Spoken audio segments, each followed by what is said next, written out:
नवंबर का आखिरी सप्ताह और साल था 1858। महंगूपुर और तुलसीपुर माझा के घाटों पर नदी के रास्ते अंग्रेजी फौजें दिन रात हमले कर रही थीं, पर राजा देवीबख्श सिंह की मजबूत मोर्चेबंदी उन पर बेअसर थी। इसी बीच राजा बलरामपुर के कहने पर नवा के त्यौहार के बहाने बलरामपुर के सैनिक अपने घरों को लौटने लगे और अयोध्या के राजा मान सिंह ने घगुआ पुल के पास अंग्रेजी फौजों को उतारने का जिम्मा लिया और खुद भी हथियारबंद साथियों के साथ क्रांतिकारियों से युद्ध करने आ गए। और अंग्रेजों के प्रति अपनी वफादारी दिखाने की होड़ में राजा बलरामपुर, राजा अयोध्या और उनके साथ रामनगर सिंहाचंदा के कृष्णदत्त राम पांडे ने खेमा बदलकर अंग्रेजों की सभी मुश्किलें आसान कर दी। नमस्कार, यह है घाघरा पार की खास सीरीज जिसमें हम आपको बताएंगे गोंडा के महाराजा देवीबख्श सिंह की अमर गाथा। तो आइए चलते हैं कहानी की ओर।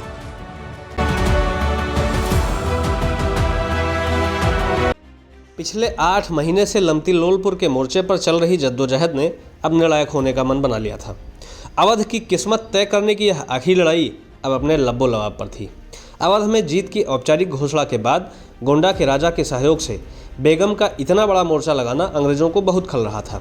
सर ह्यू ग्रांट और ब्रिगेडियर रोक्राफ्ट किसी भी कीमत पर देवीबख्श सिंह के अपराध स्वरूप उन्हें पकड़कर दंड देना चाहते थे। इसलिए अंग्रेजों ने राजा गोंडा के जीते हुए क्षेत्र को 3 बराबर भागों में बलरामपुर के दिग्विजय सिंह, अयोध्या के राजा मान सिंह और कृष्णदत्त राम पांडे रामनगर सिंहाचंदा में बांटने का आश्वासन पहले ही दे दिया।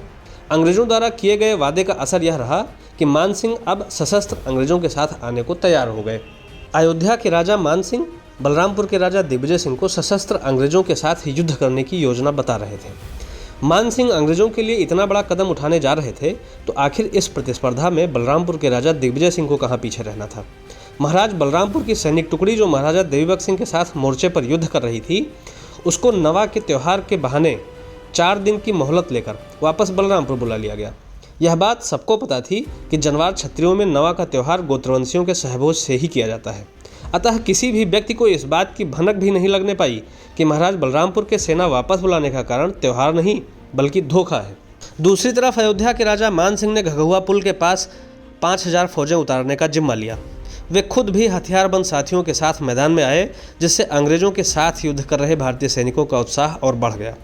मान सिंह की मदद से तुलसीपुर माझा और महंगूपुर में दूधियों और साधियों के वेश में सरयू पार का सैनिक गोंडा की सीमा में उतरने लगे।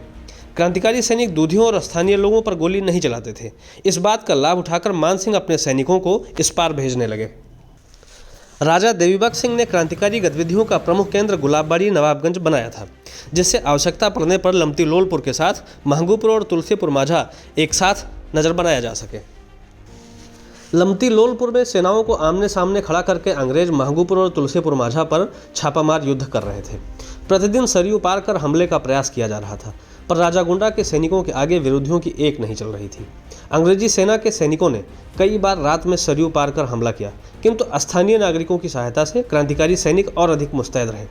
अंग्रेजों को कोई विशेष बढ़त नहीं मिल पाई। 25 नवंबर की रात को सरयू पार कर ब्रिटिश फौजों ने तुलसीपुर माझा पर भारी हमला किया, जिसमें देवीबख्श सिंह की सेना को भारी क्षति उठानी पड़ी। ब्रिटिश फौजें पुनः सरयू पार कर फैजाबाद की ओर वापस लौट गईं और सर ह्यू ग्रांट थोड़ी थोड़ी चोट कर क्रांतिकारियों का मनोबल तोड़ना चाह रहा था। अब प्रतिदिन अंग्रेजी फौजें अचानक हमला कर वापस लौटने लगीं, किंतु 2 दिसंबर तक अंग्रेजों को तनिक भी सफलता नहीं मिल पाई। 2 दिसंबर को तुलसीपुर माझा, महंगूपुर और लमती लोलपुर तीनों मोर्चों पर एक साथ हमला हुआ, पर क्रांतिकारियों के हौसले टस से मस न हुए।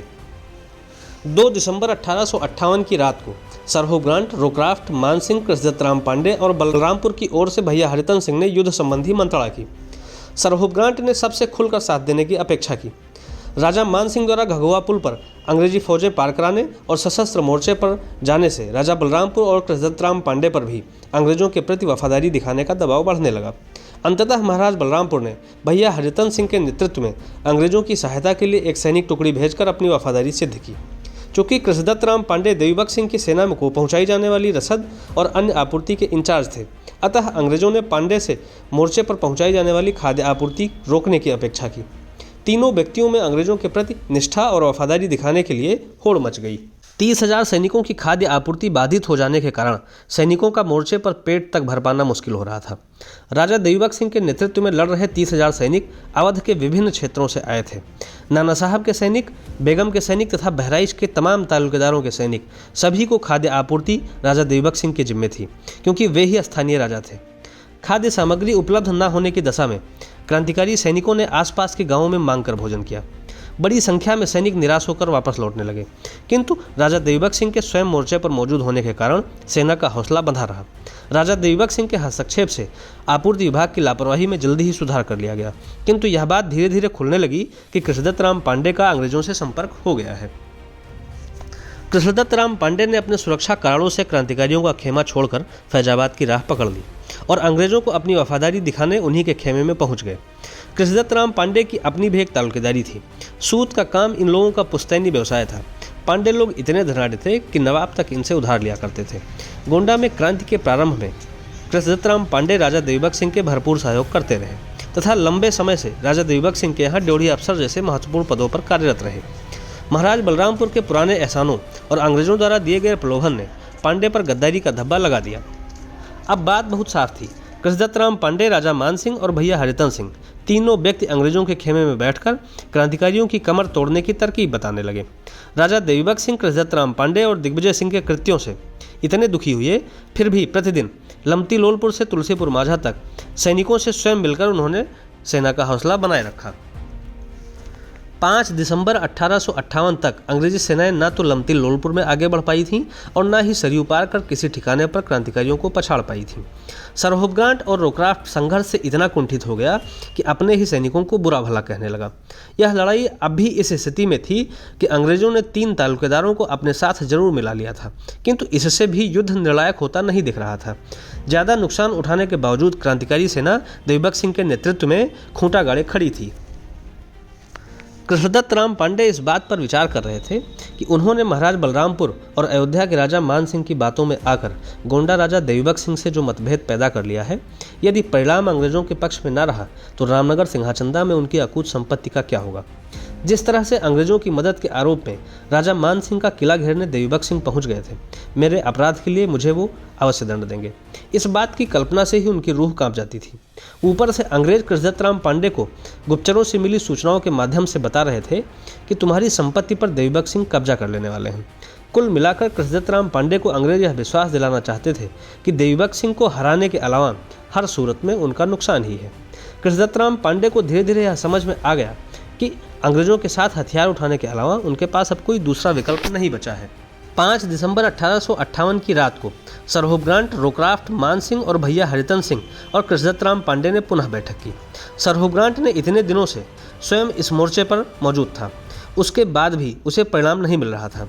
लंबे समय से उसे सिर्फ इतनी मनोवैज्ञानिक बढ़त मिल पाई थी कि 3 देसी तालुकेदार उसके खेमे में बैठे थे। धीरे धीरे सरहुफगांठ इस लड़ाई को इन तीनों तालुकेदारों की लड़ाई बनाता जा रहा था। वह इन लोगों को इस बात से डरा भी रहा था कि यदि ब्रिटिश फौजों को इस मोर्चे से वापस जाना पड़ा तो आप लोगों की सुरक्षा का क्या होगा। वह तीनों तालुकेदारों को बता रहा था कि आप सबकी संपत्ति पर राजा गोंडा और बेगम द्वारा अधिकार कर लिया जाएगा। सरहुफगांठ की इस चालाकी ने तीनों तालुकेदारों की गद्दारी को उनकी प्रतिष्ठा में बदल दिया। अब वे सभी अपनी अपनी सुरक्षा और प्रतिष्ठा बचाने के लिए लड़ने लगे। कृष्णदत्त राम पांडे को क्रांतिकारी खेमे की तिल तिल की जानकारी थी, जो कि ब्रिटिश फौजों के लिए मील का पत्थर थी। कृष्णदत्त राम पांडे की झिझक ही थी जो उन्हें थोड़ा बहुत रोक रही थी। अंग्रेजों द्वारा उन्हें सुरक्षा और संपत्ति की हानि बताकर वो झिझक भी लगातार घटाई जा रही थी। अंततः कृष्णदत्त राम पांडे ने बैठक में अपनी चुप्पी तोड़ते हुए कहा कि कुछ भी हो, कल फैसला होकर रहेगा। कृष्णदत्त राम पांडे के मजबूत इरादे को देखकर सभी अंग्रेज मन ही मन मुस्कुराए और अपनी भावनाओं को दबाकर सरहुफगांठ ने राहत भरी सांस ली। उसे शायद लगा कि अब क्रांतिकारियों के मोर्चों की चाबी उसे मिल गई है, जिसे हम आपको बताएंगे अगले एपिसोड में। देखते रहिए घाघरा पर।